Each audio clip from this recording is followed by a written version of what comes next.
सबसे पहले आप ये बहुत सारी जो किताबें मेरे सामने देख रहे हैं, पहले आपको मैं सभी किताबें दिखाऊंगी, फिर उसके बाद बताऊंगी कि क्यों मैं ये आपको किताबें दिखा रही हूँ, किसके द्वारा ये किताबें लिखी गई हैं और आखिर इन किताबों के पीछे क्या मकसद है। पहले आप ये सभी किताबें देख लीजिए। आपको भी लग रहा होगा कि शायद ये किताबें मैं आपको क्यों दिखा रही हूँ, लेकिन इसके पीछे किसी की दिन रात की मेहनत है, किसी का जुनून है और किसी का कुछ कर। और ये सब किताबें वो मैं आपको दिखा रही हूँ जो खुद से लिखी गई हैं, जिसके लिए जाने कितने दिन जो है वो लगाए हैं और कितनी रातें जो है वो जागी गई हैं। और इन सब के पीछे एक सोच, और एक सोच जो है वो एक कवि की हो सकती है, एक लेखक की हो सकती है, और कहीं ना कहीं इन सब के पीछे उसकी इमेजिनेशन, वो सब इस मेहनत का कमाल है। और वही कमाल जो है वो इन किताबों में आप देख रहे हैं। इनमें कुछ नज़में हैं, कुछ कहानियाँ हैं और कुछ नाटक हैं, और ये सब मेहनत है जो कि रात भर जाग कर लगभग 2 से 3 बजे के समय में जो है लिखी गई है। तभी जो आप इनाम देख रहे हैं ये इसी मेहनत का कमाल है। कुछ दिल्ली से हैं, कुछ पंजाब से हैं और कुछ मध्य प्रदेश से ये इनाम जो है वो मिले हुए हैं, कुछ जम्मू से भी हैं। ये जो मैंने आपको इतनी ज़्यादा किताबें दिखाई हैं, इतनी नज़में दिखाई हैं, कुछ नाटक थे उसमें और कुछ कहानियाँ थी, और जो इतने सारे आपको मैंने इनाम दिखाए हैं जो कि सब मेहनत का कमाल है, उन सब के पीछे किसकी मेहनत है, किसने दिन रात एक किए हैं, अपने परिवार का पालन पोषण के साथ साथ अपनी ज़िंदगी का एक पूरा लंबा समय जो है वो इस लेखन को दिया है। उनसे मुलाकात करवाएंगे और उनसे ही जानेंगे कि किस तरीके का उनका जो है पूरी जो है जर्नी रही है, कैसे इनकी शुरुआत हुई, कहाँ से जो है इनको शौक आया लिखने का, और इन सब के पीछे आखिर कैसी जो है कवि की जो सोच थी उनको अपनी तरफ खींच के ले गई कि उनको लिखना ही लिखना है। और हमारे साथ बात करने के लिए आज ओपी शाकिर जी हैं और इनसे ही बात करेंगे। बहुत बहुत स्वागत है सर आपका। सर आपसे पहला सवाल जो रहेगा, बहुत ज़्यादा मतलब जितनी मैंने अभी कहानियाँ आपकी किताबें दिखाई हैं उससे भी कहीं ज़्यादा जो है वो आपके पास पड़ी हैं। एक लंबा समय जो है वो आपने इन सब चीज़ों को दिया है। सबसे पहले मैं आपसे ये जानना चाहूँगी कि आपका अपने बारे में आप बताएं। आपका जन्म कहाँ हुआ, कहाँ कितनी आपने पढ़ाई की, उसके बाद क्या करते थे, और उसके बाद ये लेखन का कहाँ से शुरू हुआ? मेरा जन्म जो है वो एक गांव में हुआ जो अखनूर से कुछ 7 किलोमीटर दूर है। उसका नाम है सुंगर। मेरी पढ़ाई जो थी प्राइमरी क्लासेस वहीं पर शुरू हुई। मेरे बड़े भाई साहब जो थे, 47 में हम उजड़ गए थे, हमारे मकान जला दिए गए थे, और बड़े भाई जो थे वो दोनों जम्मू चले गए थे। जब मैंने 5वीं पास कर ली तो 6ठी में उन्होंने मुझे जम्मू बुला लिया। उसके बाद मेरी पढ़ाई जो थी वो जम्मू में रही। लेकिन एक बात जो है मैं वाज़ेह कर देता हूँ कि मुझे पढ़ाई में जी नहीं लगता था। मेरा बहुत कम मेहनत करता था मैं उसमें। तो खैर किसी तरह से हो गया। अलेक्जेंडर मेमोरियल हाई स्कूल, जिसे पहले मिशन हाई स्कूल बोलते थे, वहाँ मैंने मैट्रिक की। और उसके बाद जो थी पिताजी की हालत, माली हालत कमज़ोर थी, और भाई साहब तो मुझे पढ़ाना चाहते थे लेकिन मैं पढ़ नहीं पाया। फिर मैं गाए बगाए जो है वो कई दुकानों पर काम करता रहा। उसके बाद स्कूल से जो थी मुझे ऑफ़र आई प्रिंसिपल अजीज़ विलियम से कि आप तुम यहाँ आ जाओ और मेरे साथ काम करो। मैं वहीं मिशन स्कूल हाई स्कूल में ही टीचर भी रहा। और 1971 में जो है वो फादर साहब की डेथ हुई, और उसके साथ ही मुझे गवर्नमेंट जॉब भी जो थी वो हासिल हो गई। और गवर्नमेंट जॉब जो थी वो चौकी चौरा साइड, यानी कि जम्मू से भी काफ़ी दूर थी। मुझे जम्मू से चौकी चौरा जाना पड़ता था, क्योंकि घर के जहाँ सुंगल के जो घर मकान थे वो तो जल गए थे, उजड़ गए थे 47 में जो था सारा। तो उसके बाद जो है वो वहाँ से ही मैंने लिखने का शौक़ तो मुझे बहुत पहले से था। आपको मैं सच बताऊं कि मैं जब छोटा था तो मेरी छोटी बहन थी, मैं उसको, हमारा मकान कच्चा था जो फूस के मकान होते, तो उसमें चिड़ियाँ घोंसले बनाती थी, तो मैं उसको ऐसे ही कहानियाँ बना बना के बताता था। फिर जो था 9वीं में मैं पढ़ता था, तो 9वीं में जो थी वो मुझे लत लग गई कहानियाँ लिखने की। छोटी छोटी कहानियाँ लिखकर अपने दोस्तों में बांट देता था, लेकिन मैंने कभी उनका कोई रिकॉर्ड अपने पास नहीं रखा।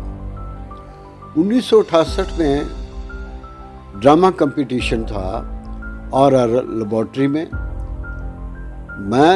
मुझे बड़ा शौक था और मेरे कुछ साथी थे जो बाहर से थे, कोई बंगाल से था, कोई यूपी से, बिहार से, और सब ने मुझे स्ट्रेस किया कि ओपी यार कोई नाटक लिखो। तो मैंने नाटक लिखा था बदला। वो नाटक जो था वो RRL जो ऑडिटोरियम है उसमें स्टेज किया गया। ये मेरा पहला नाटक था। और ये कौन से साल की बात है? ये 1968 की बात है। 1968 में ये पहला नाटक लिखा गया और स्टेज भी किया गया। और मैं शुक्रगुजार हूँ उन लड़कों का जिन्होंने मुझे इसको लिखने के लिए मजबूर किया, रास्ता दिखाया। तो उसके बाद जो थी वो काफ़ी, मेरे भाई साहब लेबोरेटरी में थे, उनको डायरेक्टर ने खुद मुबारकबाद दी कि भाई तुम्हारा भाई तो बड़ा टैलेंटेड है। तब तक आपके घर वालों को पता था कि आपको लिखने का शौक है? नहीं, इतना नहीं था। मैं कभी इतना अपने आप को जाहिर किया ही नहीं, अभी तक नहीं किया। तो उसके बाद जो थी फिर मुझे नज़में कहने का शौक हुआ। हम मिशन स्कूल में जब थे तो वहाँ पर बहुत बड़े बड़े राइटर जो थे वो आते थे, जैसे प्रोफेसर जगन्नाथ का नाम आपने सुना होगा। प्रोफेसर जगन्नाथ थे, मैकश कश्मीरी थे, यानी कि उर्दू के बहुत सारे लोग थे जो वहाँ पर आते थे।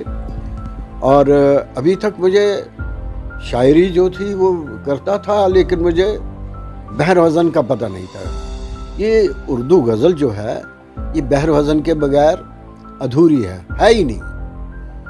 तो क्या हुआ कि मैंने पहली नज़म जो लिखी वहाँ पर, पहले ही कहानी लिखी तो जब मैंने वहाँ पेश की वो इन सब लोगों के सामने, तो सब ने उस कहानी को उधेड़ कर रख दिया कि जैसे ये कहानी थी ही नहीं।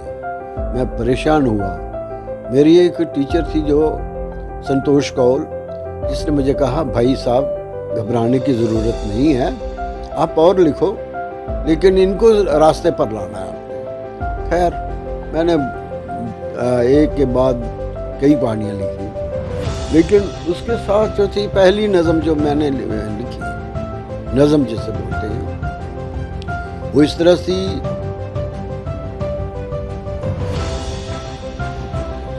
हाँ, हवा चली जुल्फ खुली उड़ने लगी घटाओं सी, सर पर साया तो था न मेरे, सिर्फ तेरी जुल्फ की छाँव थी। मैं मस्त पड़ा सो रहा जब सारा ज़माना जाग उठा, मेरे प्यार ने ली ना उड़ाई कि सारा ज़माना नाच उठा। मेरा जन्म 46 में हुआ था, उस वक्त मैं 22 साल का था। तो जब ये नज़म पढ़ी तो मेरे वहाँ पर एक मेरे उस्ताद थे यूसुफ, बहुत अच्छा आदमी था, लेकिन उसने कहा तू कहानी तो लिखे, ये नज़म तो लिखी है, लेकिन इसमें बहर वज़न नहीं है। प्रिंसिपल ने उसे कहा कि ये बहर वज़न भी आ जाएगा, लेकिन पहले इसने जो नज़म लिखी है ये बहुत अच्छी नज़म है, लिखो इसको। फिर उसके बाद उनके बेटे का कत्ल हो गया और उस कत्ल पर मैंने एक नज़म लिखी थी, तो इसमें भूल गया हूँ मैं। नज़म बहुत अच्छी थी। अच्छा, उसके बाद जो था नज़मों का सिलसिला जारी रहा। यानी ये जो आपका शौक था आपको 9वीं कक्षा से शुरू हुआ? 9वीं कक्षा से, 9th से। और 9वीं कक्षा में जब आपने नज़म शुरू की तब से लेके अभी तक आप लगातार लिख रहे हैं? हाँ, मैं नहीं लिख रहा हूँ, कोई लिखवा रहा है, लिखी जाती है।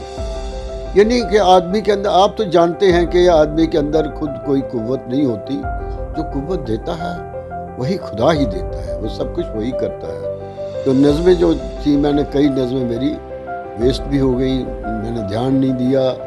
अभी भी कुछ लिखता हूँ तो ऐसे छोड़ देता हूँ कि छोड़ो क्या।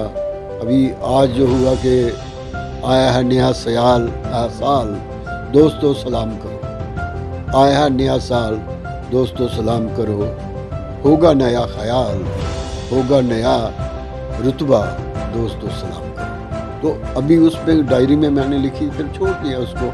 आज मुशायरा था तो नहीं गए। उसके बाद जो है मैंने कहानियों का सिलसिला शुरू किया। आपको मैंने पहले बता दिया कि मैं नाटक लिखा। नाटक बहुत सा। फिर आपकी पहली किताब थी, जिस तरीके से आपने 9वीं कक्षा से लिखी, कुछ अपने दोस्तों के कहने पर, कुछ अपने जिस तरीके से आपने कहा कि जहाँ जहाँ से आपको जिसने कहा आपके ख्याल में जो आया आपने लिखा। लेकिन जब आपको ये एहसास हुआ कि आप लिख सकते हैं या आपको आसपास के लोगों ने प्रोत्साहित किया, तो उसके बाद आपने पहली किताब फिर कब लिखी जो कि पब्लिश हुई, जो लोगों तक पहुंची, उसके बाद क्या हुआ? देखो, ये सिलसिला जो था कब से चलता रहा। सबसे पहली किताब मेरी ये थी, मौसम सरमा की पहली बारिश। इसमें नॉवलेट है और फिल्मी, एक किस्म का फिल्मी स्टोरी है ये दोनों में। एक है भरत मिलाप।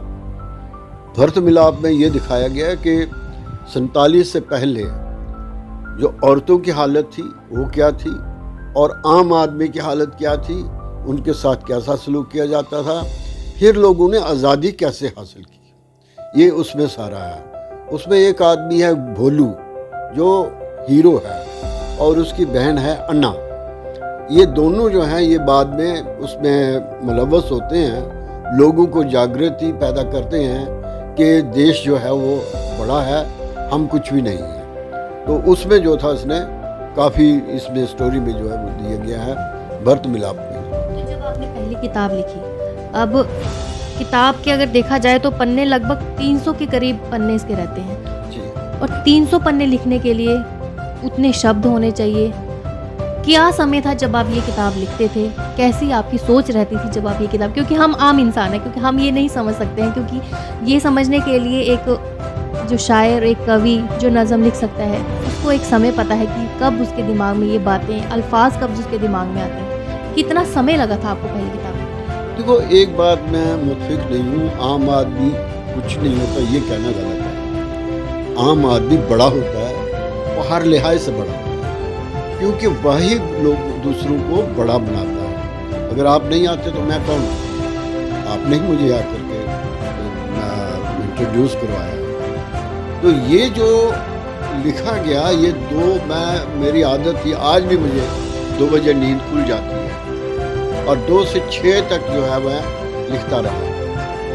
और आप ये कह रहे थे कि वाक़ा एक बताएं, कोई ख़ास वाक़ा क्या हुआ कि मैं लिख रहा हूँ और था मकान और खिड़की थी वहाँ पर। मैं लिख रहा था ऐसे तो खिड़की अपने आप खुली और मैंने कहा ये क्या हुआ। देखा तो एक इतना बड़ा सांप जो था वो मेरे सिर के ऊपर खड़ा था। ये सच की बात है? ये सच की बात है। सांप जो था वो मेरे ऊपर खड़ा था। जब मैंने सांप को देखा, मैं पलंग से नीचे उतरा और मैंने शोर मचाया कि सांप है। ये कोई 3-4 बजे की बात होगी। उसके बाद जो था वो सांप इस तरह से ऊपर चढ़ा और क्या बोलते हैं इसको, शेल्फ के ऊपर चढ़ गया और वहाँ छुप गया। तो मैंने किसी को कहा ये ऐसे, उसने आकर के उसको सांप को पकड़ा और निकाल दिया। तो ये जो है, ये मतलब मैं लिख रहा हूँ, सांप पता नहीं कब से मेरे सिर पर खड़ा है, मुझे इस बात का इल्म नहीं था। और ये मैंने जितनी भी 2-3 किताबें जो लिखी हैं, ये 2 बजे से 4 बजे तक के टाइम में लिखी है। और 6 बजे क्योंकि मुझे तैयार होना होता था, तो स्कूल जाना होता था। और स्कूल से जब मैंने बताया कि मैं चौकी चौरा में था, वहाँ क्या नाम है, नाला है, एक नाले के अंदर था स्कूल। वहाँ से 19 किलोमीटर 19-20 किलोमीटर जो था मुझे पैदल आता था। गाड़ियाँ चलती रहती थी, लेकिन मेरी सोच जो थी वो, मुझे पता ही नहीं चलता था कि मैं इतना सफ़र कर रहा हूँ। क्या आप आपने सोचना रहता था, इस वजह से आप पैदल आते थे क्योंकि आपको लगता होगा कि गाड़ी में आऊँगा तो समय नहीं मिलेगा, शोर होगा, भीड़ होगी, तो सोचने के लिए आप पैदल आते थे।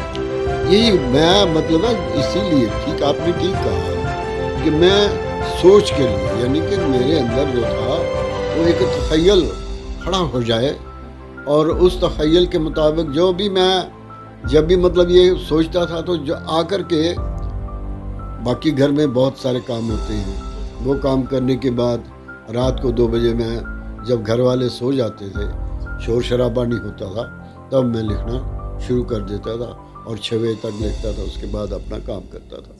आपने बताया कि आप स्कूल में टीचर थे, आप पढ़ाते थे, तो स्कूल में किस तरीके का आपका जो स्वभाव रहता है? क्योंकि आपने कहा कि आप अध्यापक थे, तो कई बार तो ना एक टीचर जो होता है वो बड़ा गुस्से वाला होता है, कई बार होता है कि बड़ा खुश रहता है, कई बार बड़ा चुलबुला सा रहता है, आपका स्वभाव कैसा है? देखिए, ये बात आपने ठीक कही, मैं चुलबुला ही था कि बच्चे काम करते थे बराबर, लेकिन मुझे उनसे काम लेना आता था, प्यार से भी, और कभी कभी मैं उन पर खफा भी हो जाता था, नाराज हो जाता था।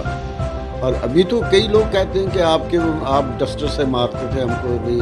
अभी एक लड़की मिली थी यहाँ, जब मैं ये गुलगुले लेने गया था, तो कह रही सर आपके जो आप डस्टर से जो मारते थे वो अब तक मुझे याद है, क्योंकि स्टिक भी इस्तेमाल करता था, लेकिन ज़्यादा डस्टर जो आया तो हाथ पर दे मारा, और उससे वो बच्चे जो हैं वो सिर्फ 1-2 को छोड़कर, एक ऐसा बच्चा हुआ, मैं ये रिटायर होने के बाद सेंट फ्रांसिस स्कूल में आया। सेंट फ्रांसिस स्कूल के बच्चे बिगड़े हुए हैं। उन्होंने क्या किया कि एक लड़का, मैं पढ़ा रहा था, तो पहले उसको जब मैंने कहा कि भाई पढ़ो, तो उसने नहीं पढ़ा। उसके बाद उसने जब दूसरा बच्चा पढ़ने लगा तो बीच में टोकने लगा। मुझे बहुत बुरा लगा, मैं उसको मारा पीटा। उसका बाप जो था वो आ गया कि आपने क्यों मारा है, आपने ऐसे ही मारा जैसे थानेदार भी नहीं मारता। तो मैंने सोचा कि यहाँ इज्जत का जो है वो खतरा है, कभी भी कुछ हो सकता है, तो मैंने स्कूल छोड़ दिया। हालांकि प्रिंसिपल मुझ पर बहुत खुश था, वो मैं बार बार कहता था कि सर मैं काम नहीं करूँगा, तो वो कहता था यू विल कंटिन्यू। फिर उसने कहा कि ठीक है, छोड़ना है तो जिस दिन मैं जाऊँगा उस दिन आपको भी मैं अलविदा कर दूँगा। और मेरा जो अलविदाई पार्टी हुई, क्या बोलते हैं, फेयरवेल, हाँ, फेयरवेल पार्टी जो थी वो उसने कहाँ दी मुझे, हिमाचल में धर्मशाला में उसने मुझे पार्टी दी, और काफ़ी लोग थे। कभी कभी ऐसा भी होता है कि मैं ये लिखने के बावजूद भी कोई मुझे कहे कि कुछ सुनाओ, तो मैं ऐसा भूल जाता हूँ, बस मुझे याद ही नहीं रहता, लेकिन लिखते वक्त। 9वीं से आपने लिखना शुरू किया, उसके बाद आपने नौकरी की, उसके बाद आपकी शादी हुई, आगे परिवार, और अभी तक आप लिखते हैं। इन सब में आपके परिवार का कितना आपको सपोर्ट रहा? कभी ऐसा हुआ कि आप लिख रहे हैं और आपकी धर्मपत्नी ने कहा क्यों लिखते रहते हैं, और बहुत काम है करने के लिए, कभी कुछ ऐसा भी हुआ? देखो, ऐसा है कि मेरी पत्नी पढ़ी भी है और अनपढ़ भी है, जो स्कूल भी चलाती रही अपने यहाँ पे, लेकिन उसने कभी टोका नहीं मुझे। मेरे बड़े बेटे ने ज़रूर कहा होगा कि आप ऐसा करते हैं, ये करते हैं, लेकिन मिसेज ने कभी नहीं टोका मुझे, क्योंकि देखिए बात यह है कि जब उनका काम बराबर हो रहा है, यानी उनको पैसा मिल रहा है, सामान आ रहा है, किसी चीज़ की कमी नहीं है, तो मुझे क्यों टोकेगी? जो उसका मतलब है, जब उसका मतलब पूरा हो रहा है तो फिर वो मुझे क्यों टोकेगी? नहीं, लड़कों को जो है थोड़ा ऐसा होता है कि भाई ये ऐसे ही लगे रहते हैं, क्योंकि खराब भी हो जाती है, आंखें जिस तरीके से उनका कहना होगा कि खराब हो जाती है, क्योंकि सेहत को लेकर बच्चे फिक्रमंद रहते हैं। हाँ, वो बात भी सही है। शिवदत्त का नाम आपने सुना होगा, उसने यहाँ पे ही इंटरव्यू लिया था, तो उन्होंने जब पूछा तो उसने, बेटे ने साफ बता दिया कि हम ये कहते हैं कि आप बिला वजह कागज़ क्यों ख़राब करते हैं, बिला वजह टाइम क्यों वेस्ट करते हैं। तो उसमें जो था वो उसने सच बता दिया, लेकिन क्योंकि वो कभी मुतफिक नहीं हुआ, वाइफ ने मिसिस ने कभी कुछ नहीं कहा, लेकिन बेटा, बड़ा बेटा जो कभी मुझसे मुतफिक नहीं। मेरे 2 बेटे और 1 बेटी है। बेटी ने भी मुझे काफ़ी मतलब वो सपोर्ट किया। छोटे बेटा तो वो तो कुछ नहीं, ना उसने सपोर्ट किया ना, लेकिन बेटी ने सपोर्ट किया। और वो मुझे इतना प्यार करती है कि मतलब यहाँ पर मैं जो नहीं हूँ वो भी कहती है मेरे पापा ऐसे हैं ऐसे हैं। तो एक मानना था कि मैं अपने आप को हीरो ही समझता। आप हीरो ही हैं। कब से आप स्ट्रगल कर रहे हो और आज आपने इतनी किताबें लिखी। 1980 का कोई किस्सा जो है वो आप बताना चाहते हैं? हाँ, 19 आपने बहुत अच्छा सवाल किया। 1980 में मैं मिडिल स्कूल टांडा में था, तो वहाँ उस पहली जो थी साइंस एग्जीबिशन डाइस में लगी थी, यानी कि ये जो बीएड कॉलेज में थी, और उस था वो लगी थी रणबीर हायर सेकेंडरी स्कूल में, नहीं गर्ल्स हायर सेकेंडरी स्कूल जो ऊपर है पंजतीर्थी में। तो उसके साथ वो लगा था, साइंस एग्जीबिशन थी और उसमें मॉडल पेश करना था, और उसके साथ एक कंटेस्ट था, पेपर रीडिंग कंटेस्ट। मैंने पेपर जो था तैयार किया, कम से कम भी 7, 8, 10 पेज किए थे, और वो सोलर सिस्टम पर था। काफ़ी मेहनत की उसके लिए, और मुझे ये एहसास नहीं था कि मैं अच्छा लिख रहा हूँ, अच्छा हो गया है, ये नहीं था मुझे। और जब वहाँ पढ़ा मैं, तो मैं आ गया, और दूसरे दिन जो थे वो बाकी जो साथी थे, कुलीग थे, वो मुझे मुबारकबाद देने लगे। मैंने कहा क्या हुआ भाई? कहते जी आप तो स्टेट लेवल पर 2nd आए हैं। फर्स्ट जो था वो पुंछ का एक टीचर था, और 3rd कश्मीर की एक लड़की थी, और 2nd जो था मेरा नाम था। और मुझे जो शील्ड मिली थी वो मैंने स्कूल में ही छोड़ दी थी। यानी आपको उम्मीद नहीं थी कि जो आपने लिखा है उसका आपको 2nd प्राइज मिल सकता? हाँ, नहीं, बिल्कुल मैंने कभी नहीं सोचा मुझे मिलेगा। और दूसरा एक और वो है हादसा, न कहिए, मतलब मरहला जो गुजरा था वो 1999 में डिस्ट्रिक्ट लेवल की एग्जीबिशन थी। उसमें मॉडल बनाना था, एक मॉडल था, यानी कि हदायत ये थी कि लो कास्ट, यानी कि बिल्कुल नहीं। मैंने सोचा क्या किया जाए। मैंने एक जगह पेट्रोल गैस पड़ा था, वो पेट्रोल गैस लेके मैंने उस पर हॉस्पिटल से बोतलें ली, उसकी वो ग्लूकोज की बोतलें ली, और 2 तारें ली, वो पाइपें जो थी वो चढ़ाते हैं ग्लूकोज जिससे, वो ली, और एक पंप लिया, और आधा लीटर पेट्रोल लिया, और मैंने वो टेबल पर सजा दिया। मेरी जो ज़ेडियो थी वो कहने लगी कि हाँ मैंने देखा है, आपके मॉडल देखा है, क्या लगाया आपने, 2 बोतलें लाकर खड़ी कर दी है, इससे क्या होगा।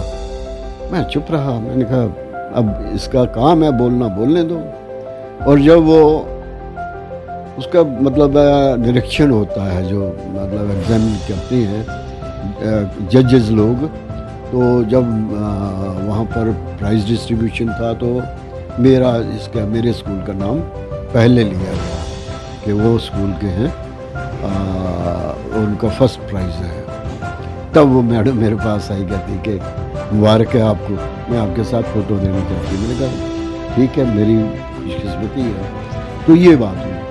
तो आपने ये भी बताया कि आपने फिल्मों में भी काम किया हुआ है, वो कब का समय था? हाँ, ऐसा हुआ कि जैसे ये मैंने स्टोरियाँ लिखी, कहानियाँ लिखी, जम्मू में एक चल रही थी, कोई राइटर्स की कॉन्फ्रेंस चल रही थी, तो मैं बिन बुलाया वहाँ चला गया था, बैठ गया था। तो वहाँ जब बातें होती रही, तो मैंने कहा कि मैंने भी शॉर्ट स्टोरीज़, अफसाने लिखे, स्टोरीज़ लिखी हैं, तो मैं वहाँ पर एक मुसलमान था, काजी, एडी काजी, नसरुद्दीन काजी। पता नहीं क्या हुआ उसको, उसने कहा कि आप मुझे मिलना। तो मैं उसको मिला। उसके बाद फिल्मों का दौर शुरू हुआ। पहली फिल्म थी कर्मचारी। कर्मचारी में मैंने रोल किया, कुर्बानी में रोल किया, क्या नाम है इसका, दाता रणपत में काम किया, ये जो गुड्डी में काम किया, एक थी बिंडाली फूल बिंडाली, कुछ ऐसा मुझे याद नहीं रहा, फूल बिंडाली, तो उसमें काम किया। बाबा बड़वाल फिल्म थी, उसमें काम किया। यानी कि ज़्यादा नहीं, कोई 7-8 फिल्मों में काम किया होगा। और उसके बाद साथ ही मैंने नाटक भी किए, थिएटर किए। पहला नाटक था नमी आवाज़, उसमें फिर उसके बाद रिश्ते, उसके बाद मानवता दा रिश्ता, एक और था जहरीला, मुझे याद नहीं आ रहा, बिस्सियर था वो। एक आपने कहानी पढ़ी होगी, काबली वाला, ये नाटक किए। फिर एक डोगरी में जो था वो क्या बोलते हैं उसको, समझ सकते हैं कि आपकी उम्र का तकाजा है, आपने इतनी किताबें लिखी हैं, लेकिन आपने जितनी भी लिखी हैं ये आपकी काबिल तारीफ़ है कि आपने एक समा दिया है जो इन सब चीज़ों को। यहीं से आपसे पूछना चाहेंगे कि आपने एक कारगिल नाटक भी लिखा, आपने कहा था जी। कारगिल नाटक लिखा। कारगिल नाटक जो था वो स्टेज हुआ, दो बार हुआ, एक गुलशन ग्राउंड में तो दूसरी बार अभिनव थिएटर में। काफ़ी उसमें हाजिरी थी, काफ़ी लोग हाजिर थे। आपने कहा कि आपका एक और नाटक ये बाबा मई मलबी जो है ये भी स्टेज प्ले हुआ था। जी। ये कहाँ पर हुआ था? ये उधमपुर में हुआ था जी। वहाँ मेरे एक दोस्त हैं, चलो जो भी हैं, उन्होंने लिया था, तो इसमें वो उन्होंने प्ले किया था इसको, तो मतलब है काफ़ी पसंद किया गया। अब यही नाटक जो था वो लखनऊ के एक अमित शर्मा है, उसने मंगवाया था कि जो आपको 17 में जो बुक छपी है तो वो भेजिए, उसके लिए अवार्ड जो है वो देंगे हम। आपने हमें बताया कि आपकी बहुत सारी ऐसी किताबें जो आपने लिखी हैं उन पर कुछ बच्चे रिसर्च भी कर रहे हैं, कुछ बाहर के हैं और कुछ जम्मू के ही हैं, वो क्या किस्सा है? मेरी ये किताब है जी। जिस पर ये थीसिस है, डॉक्टर रियाज मोहम्मद और सतीश कुमार जो किश्तवाड़ का है, उसने वो भी यहाँ आकर के उसने सारा पूछा था, उसने इस पर रिसर्च की है, यानी कि इस किताब पर वो दीजिए, इस किताब पर रिसर्च की। तो ये बात जो है ये 2014-15 की शायद, तो ये लिखा होगा इसमें डेट 2008 की। आपको नहीं लगता कि इतनी मेहनत की, इतनी किताबें लिखी और आज इस तरीके से नए कलाकार जो हैं वो सामने आए हैं, लेकिन कहीं ना कहीं आपको नहीं लगता कि आप पुराने कलाकार हैं, एक लंबा समय जो है वो आपने दिया है, शिकायत नहीं है कि कभी इस तरीके के नाटक होते हैं, कभी इस तरीके के प्रोग्राम होते हैं तो बुलाया नहीं जाता है? देखिए आजकल जो ज़माना जो है वो है चाकरी का, यानी कि आप जितनी किसी की चाकरी करेंगे, चापलूसी करेंगे, जिसे आजकल एक आम लफ्ज़ है पता नहीं, तो चाकरी जो है वो हमसे होती नहीं, ना ही किसी की मतलब है हम किसी के क्या शेर है, हाँ, न चढ़ूं सर पर किसी के और ना पाँव ही पड़ूं, न चढ़ूं सर पर किसी के और ना पाँव ही पड़ूं, मेरा जिक्र गुलस्तानों में है ना खारसानों में। यानी कि ना हम किसी के मतलब है पाँव पड़ते हैं और ना ही किसी के सिर पर चढ़ते हैं। बस हम हैं, इतना है हमें पता। लेकिन ये जो आपने बात कही कि वो तो जो लोग मुझसे सीखे हैं, मैंने चंद्रभागा संस्कृति मंच बनाया, उससे पहले 2 बार किया। एक मुशायरा अखनूर में बेटा कोई आदमी नहीं जानता था कि मुशायरा क्या होता है, और 1979 में मैंने मुशायरे की शुरुआत की और जिन लोगों को मैंने घर जाकर बुलाया उन्होंने ऐसा चकमा दिया कि 80 में जो थे वो खुद उसके मरहल क्या बोलते हैं उसको वो बन गए, उन्होंने मतलब है, और फिर मुझे बुलाया ही नहीं गया। तो इस तरह के जो हैं मेरे साथ वाक़ात हुए हैं। दुख होता है इतनी मेहनत की, लेकिन मेहनत आपने की, फल कोई और ले गया। वही मैंने कहा ना कि जब तक आदमी किसी की चापलूसी ना करे, चाकरी ना करे या पाबूसी ना करे, तब तक उसको कुछ नहीं हासिल होता। जब ऐंठ में रहता आदमी, अब अगर मैं ऐंठ यहाँ भी ऐंठ में होता तो आप कहाँ आते? तो यहाँ मैंने ये जो भल्ला साहब के साथ बात हुई तो उन्होंने ही मेरा तारुफ कराया ना आपसे, मैंने खुद नहीं किया। बाकी जो बात थी वो था मतलब है उसके बाद आपने कैच कर ली कि भाई ठीक है हम आपका इंटरव्यू लेंगे, दूसरा तीसरा। जी तो हमें लगा कि आपने इतनी मेहनत की है, आपकी किताबें इतनी है, ये पहुंचनी चाहिए, नए कलाकारों तक पहुंचनी चाहिए, उन सब लोगों तक पहुंचनी चाहिए, कहीं ना कहीं वो आपसे जो है वो मिले, आपसे सीखें कि किस तरीके से आपने एक समय जो है वो ज़िंदगी का दिया है। और आपने कहा आप रिटायर हो चुके हैं और अभी भी आप जो है आपकी एक नई बुक जो है जिसका नाम आपने बताया है कि चिंगारी है, जो कि आप लिख रहे हैं, उसको भी आपने पब्लिश करवाना है, जिसके लिए अभी भी आप मेहनत कर रहे हैं। तो कहीं ना कहीं ये जनता के लिए है, लोगों के लिए है। हाँ, इसमें मतलब है जितनी भी कहानियाँ मैंने लिखी हैं उनमें सबक है। यानी जैसे इसमें कहानी है ख्याल मुम्मल ख्याल में मैंने कहा है कि आदमी जो है वो एक मशीन बन गया है और मशीन का कोई पता नहीं है। आदमी जो है वो जैसे होमो सेपियन था पहले, जिसकी दुम थी, लेकिन जब उसका कोई काम नहीं रहा तो दुम हट गई और आदमी रह गया। इसी तरह से मशीन का जब हम इस्तेमाल कर रहे हैं, हम हाथों का और दिमाग का इस्तेमाल नहीं कर रहे हैं, तो एक दिन ऐसा आएगा कि हमारे हाथ और दिमाग जो है वो ख़त्म हो जाएंगे, मजबूर हो जाएंगे, कमज़ोर हो जाएंगे। मैं ये कहना चाहता हूँ कि ठीक है नई टेक्निक है, उससे काम करो उससे, लेकिन अपने आप को उससे अलग मत करो, जितनी मेहनत आप कर सकती हैं। मैं आपको एक बात बताना चाहता हूँ। मेरे बड़े भाई साहब वो डॉक्टर ML शर्मा HOD, इसमें लेबॉर्ट्री में HOD थे। वो जब अब दफ्तर में उनके 40-50 लोग उनके तहत काम करते थे, लेकिन जब घर आते थे कपड़े खोलकर और बनैन और जांगिया डालकर, कुदाल लेकर, गैंती लेकर, पूरा एक मरले का प्लाट उनका स्पेयर था, वो उस पर पूरे को काम करते थे उस पर, और सब्जियां सारी घर की सब्जियां होती थी। यानी कि इतना काम वो करते थे कि अगर वो चाहते तो वहाँ चौकीदार जो चपरासी हैं उनको कह सकते थे भाई जाओ मेरे घर में ये कर दो वो कर दो, लेकिन कभी उन्होंने ऐसा नहीं किया।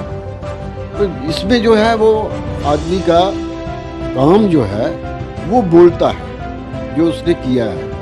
जैसे आपको ये किताबें खींच कर लाई हैं, तो मैं ये कह रहा था कि मैं ये किताब, क्योंकि उसने 1 तारीख तक मंगवाई है, कहता है कि मैं 1 तारीख को काम छोड़ दूंगा, आपकी किताब को जो है वो एक मुनासिब तश्कील दे दूं, तो फिर उसके बाद जो है वो मैं काम नहीं करूँगा, मैं छोड़ रहा हूँ काम।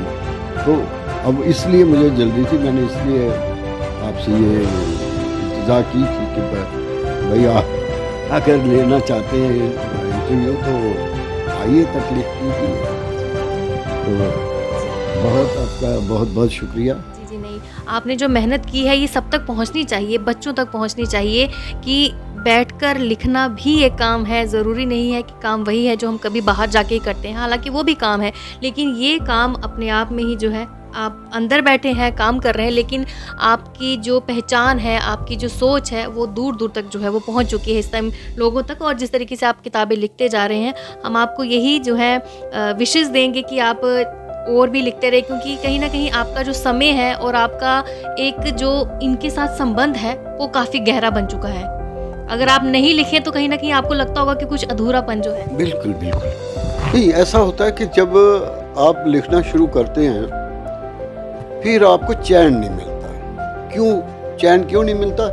क्योंकि ख्याल पर ख्याल आता जाता है। रात को क्यों, मैं कई बार रात को उठकर लिखता हूँ कि रात को, जैसे अभी मैंने कहा कि मैं नए साल पर ये नज़म लिखी है, चार शेर लिखे हैं, मुझे 2 शेर याद हैं, 2 नहीं है। लेकिन अगर मैं नहीं लिखता, कई बार ऐसा होता है कि रात को कोई शेर आ जाता है तो मैं उसको अवॉइड कर देता हूँ। तो फिर बहुत अच्छा लगा कि आपकी तमाम जितनी हमने कविताएं हैं हमने खुद देखी हैं, हमने आपसे मज़ेदार जो किस्से हैं वो सुने, आपकी जो समय के अनुसार जो आपके साथ हुआ है, कब आपने लिखना शुरू किया, हमने सुना, हमें बहुत मज़ा आया। और हम चाहते हैं कि हम सब तक पहुँचाएँ ताकि सभी ये जो चीज़ें हैं वो सुने, और अगर कोई इस कवि बनना चाहता है, लेखक बनना चाहता है, तो हो सकता है कि वो आपको ये स्टोरी सुनकर वो आपसे इंस्पायर हो जाए। तो मुझे मन नहीं है कि मैं आपसे जो है इजाज़त दूँ, लेकिन कहीं ना कहीं जो है ये लोगों तक पहुँचाना है, तो इसलिए